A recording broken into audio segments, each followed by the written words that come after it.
গলায় ছুরির আঘাত খেয়ে রক্তাক্ত ছাত্রদল নেতা কুমিল্লার জোবায়েদ যখন বাঁচার চেষ্টা করছিল, তখন তাকে হত্যাকারী প্রেমিকা বর্ষা বলে ওঠে, তুমি না মরলে আমি মাহিরের হতে পারবো না। পরে বর্ষা তার মৃত্যু নিশ্চিত করে।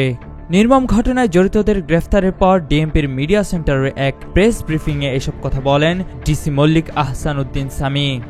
জগন্নাথ বিশ্ববিদ্যালয়ের ছাত্রদল নেতা জোবায়েদ হোসেনের হত্যার ঘটনা সম্পর্কে তিনি জানান, জোবায়েদ তখনও মারা যায়নি। বাঁচার জন্য দোতলা থেকে উপরে ওঠে। 3 তলায় দাঁড়িয়ে ছিল বর্ষা। তখন বর্ষাকে দেখে জোবায়েদ বলে, আমাকে বাঁচাও। কিন্তু বর্ষা বলে, তুমি না মরলে আমি মাহিরের হতে পারবো না। বর্ষা তখন তার মৃত্যু নিশ্চিত করে। তখন জোবায়েদ বাঁচার জন্য দরজায় নক করেও কারো সাড়া পায়নি। তিনি বলেন, মেয়েটি অনেক চালু, দুদিকেই সম্পর্ক বজায় রাখে। এটি একটি ত্রিভুজ প্রেম, মিন্নির ঘটনার প্রায় কাছাকাছি। এদিকে 21 অক্টোবর মঙ্গলবার সকালে বংশাল থানার ওসি রফিকুল ইসলাম বলেন, এটা বর্ষা ও মাহিরের পরিকল্পিত হত্যা।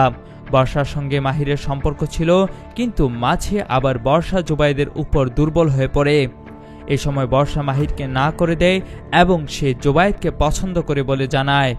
কিন্তু কিছুদিন পরেই তার বয়ফ্রেন্ড মাহিরকে জানায় যে জোবায়েদকে আর ভালো লাগে না।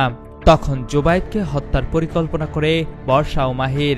ওসি বলেন, প্রাথমিকভাবে জোবায়েদকে হত্যার এই পরিকল্পনার কথা স্বীকার করেননি চালাক বর্ষা। পরে মাহির ও বর্ষাকে মুখোমুখি করলে সব সত্যতা জানা যায়। জোবায়েদকে কিভাবে সরিয়ে দেওয়া যায়, গত 25 সেপ্টেম্বর থেকে পরিকল্পনা করে আসছেন তারা। জোবায়েদ হোসেন হত্যাকাণ্ডের ঘটনায় তার ভাই বংশাল থানায় হত্যা মামলা দায়ের করেন। এই ঘটনায় 3 জনকে গ্রেফতার করেছে বলে জানিয়েছে বংশাল থানার ভারপ্রাপ্ত কর্মকর্তা ওসি রফিকুল ইসলাম। তারা হলেন মাহির রহমান, বার্জিস শাবনাম বর্ষা ও ফারদিন আহমেদ আয়লান। জোবায়েদ হোসেন ছিলেন বিশ্ববিদ্যালয়ের 2019-20 শিক্ষাবর্ষের পরিসংখ্যান বিভাগের শিক্ষার্থী। পাশাপাশি তিনি কুমিল্লা জেলা ছাত্র কল্যাণ পরিষদের সভাপতি এবং শাখা ছাত্রদলের আহ্বায়ক সদস্য হিসেবে দায়িত্ব পালন করছিলেন। গত 1 বছর ধরে তিনি পুরান ঢাকার আরমানিটোলার 15 নূর বক্স লেনের রওশন ভিলা নামের একটি বাসায় বর্ষা নামের এক ছাত্রীকে পদার্থবিজ্ঞান, রসায়ন ও জীববিজ্ঞান পড়াতেন। ওই ছাত্রী বর্ষার বাবার নাম গিয়াসউদ্দিন। গত রোববার বিকেল আনুমানিক 4:45 দিকে ছাত্রীর বাসায় 3য় তলায় উঠতে গিয়ে সিঁড়িতেই খুন হন জোবায়েদ। বাসার নিচতলা থেকে 3য় তলা পর্যন্ত সিঁড়িতে রক্ত ছড়িয়ে ছিটিয়ে ছিল। আর 3য় তলার সিঁড়িতে উপর হয়ে পড়ে থাকতে দেখা যায় জোবায়েদের দেহ।